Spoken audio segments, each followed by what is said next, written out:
오늘 본문은 대적의 압제를 받던 이스라엘 백성들을 구원해 주신 하나님의 은혜를 노래하는 시편입니다. 동시에 이스라엘의 대적들에게 앞으로 임할 하나님의 심판을 노래하며 승리를 선언하는 시편이기도 합니다. 먼저 시편 기자는 이스라엘 백성들이 겪었던 지난날 고통을 회상합니다. 1절부터 3절까지 말씀입니다. 이스라엘은 이제 말하기를 그들이 내가 어릴 때부터 여러 번 나를 괴롭혔도다.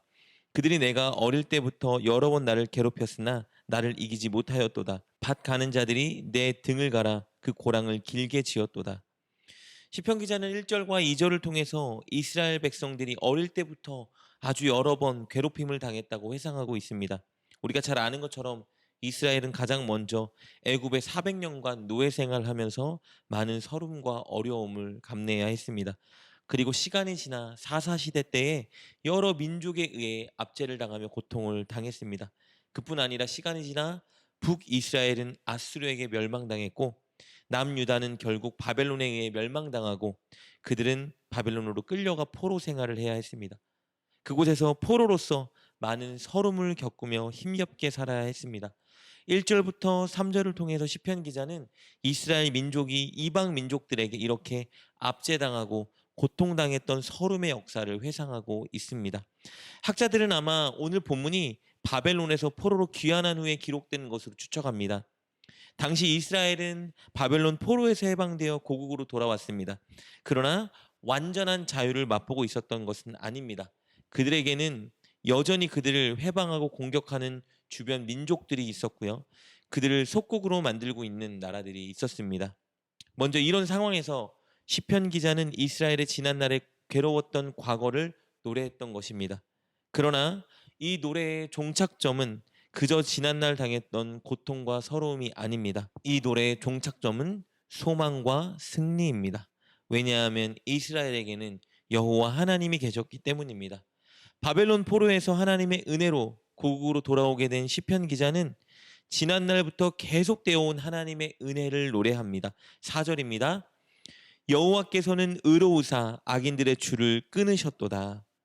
이스라엘이 애굽의 노예였을 때, 그리고 사사시대의 여러 민족들의 압제를 당했을 때, 그리고 바벨론의 포로로 끌려갔을 때 하나님은 언제나 그들을 괴롭히던 악인들의 압제를 끊으시고 이스라엘을 구원해 주셨습니다.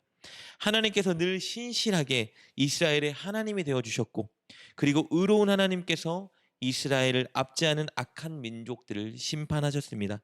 그 의로운 하나님의 도움으로 이스라엘은 지금까지 살아남을 수 있었고 승리할 수 있었던 것이라 노래하고 있는 것입니다. 시편 기자는 이렇게 어려웠던 상황 속에서 자신들을 지켜 보호해 주셨던 하나님, 자신들을 구원하고 해방시켜 주셨던 하나님을 기억하고 노래하고 있는 것입니다. 그리고 그 하나님께서 앞으로도 함께 해 주실 것을 소망하며 승리를 노래합니다. 그는 여전히 이스라엘을 멸시하거나 압제하고 있는 자들에게, 그리고 앞으로 그들을 압제하고자 하는 자들에게 하나님의 심판을 선언합니다. 5절부터 8절까지 말씀입니다. 무릇 시온을 미워하는 자들은 수치를 당하며 물러갈지어다. 그들은 지붕의 풀과 같을지어다. 그것은 자라기 전에 마르는 것이라. 이런 것은 베는 자의 손과 묶는 자의 품에 차지 아니하나니 지나가는 자들도 여호와의 복이 너희에게 있을지어다 하거나 우리가 여호와의 이름으로 너희에게 축복한다 하지 아니하느니라. 지금 5절부터 8절까지의 말씀은요, 당시 이스라엘을 공격하고 괴롭히려 했던 자들, 그리고 앞으로 그들을 괴롭히고 공격하려고 하는 자들을 향해 심판을 선언하는 내용입니다. 5절에서 시온, 즉 이스라엘을 미워하는 자들은 수치를 당하며 물러갈 것이라 선언하고 있습니다. 그리고 6절에 기록된 것처럼 이스라엘의 대적들은 앞으로 완전히 메말라 사라질 것이라 선언하고 있습니다. 망한다는 의미겠죠. 지붕 위의 풀은 강한 햇빛을 피할 수 없기 때문에 잠시 자라는 듯 하다가 다 말라 죽게 됩니다. 이스라엘 백성들을 미워하고 압제하는 자가 다 그렇게 될 것이라 시편 기자는 선언하고 있습니다. 그리고 말라버린 풀은요, 굳이 풀을 정리하는 사람들이 베거나 묶어서 버릴 필요가 없습니다. 이미 말라 삐뚤어져 휘날려 버리기 때문입니다. 그래서 시편 기자는 7절에서 그렇게 말라 삐뚤어진 풀처럼 이스라엘의 대적들이 그런 운명에 처하게 될 것이라 선언하고 있는 것입니다. 그리고 8절에 기록된 것처럼 지나가다 이스라엘의 대적들을 보는 사람들이 그들을 불쌍히 여기지도 않고 축복도 하지 않게 될 것이다. 즉 하나님의 백성 이스라엘을 미워하고 압제하는 자들은 멸망하며 수치를 당하게 될 것이라 선언하고 있는 것입니다. 왜냐하면 하나님의 백성 이스라엘을 미워하고 압제하는 것은 전능하고 의로우신 하나님을 대적하는 행위이기 때문입니다. 이스라엘은 하나님의 자녀요, 하나님의 백성이요, 하나님과 한 운명 공동체였기 때문에 하나님께서 이스라엘의 든든한 백이 되어 주신다는 선언일 것입니다. 그래서 시편 기자는 이스라엘을 대적하는 모든 세력들을 향해 이렇게 하나님의 심판을 선언하고 있었던 것입니다.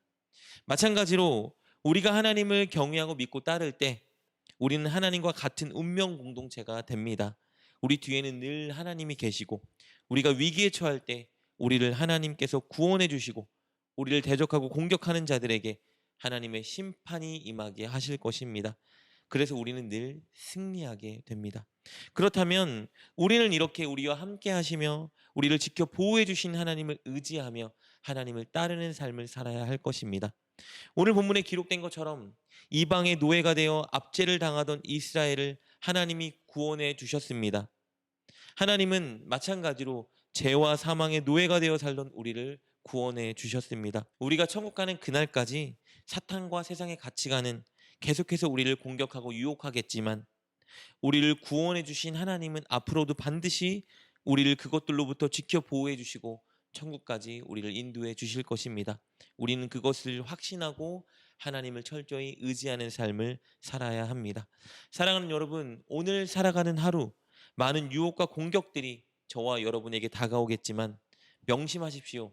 우리를 죄와 사망에서 이미 구원하고 해방시켜 주신 하나님께서 우리가 하나님을 의지할 때 오늘도 앞으로도 여전히 우리를 지켜 보호해 주시고 승리하게 하실 것입니다. 그러니 우리를 구원하신 하나님, 앞으로도 우리를 보호하며 승리하게 하실 그 하나님을 바라보고 찬양하며 오늘 하나님 말씀에 순종하는 승리하는 여러분 되시길 주님의 이름으로 축복합니다. 기도하겠습니다. 우리를 죄와 사망에서 구원해 주신 하나님, 앞으로 우리가 살아가는 날 동안 동일하게 우리를 지켜 보호해 주시고 구원해 주실 것을 믿습니다. 늘 하나님의 보호와 도움을 확신하며 오늘도 우리 인생에 다가오는 유혹과 시험을 이겨내는 우리가 되게 하여 주옵소서. 하나님을 의지하고 바라보며 하나님 말씀대로 살아가며 승리하는 우리가 되게 하여 주옵소서. 예수님의 이름으로 기도드립니다. 아멘. 오늘 말씀을 통해 깨닫고 결단한 것은 무엇입니까? 그것을 붙들고 하나님께 기도합시다. 그리고 그렇게 실천하며 하루를 살아가는 여러분 되시길 주님의 이름으로 축복합니다.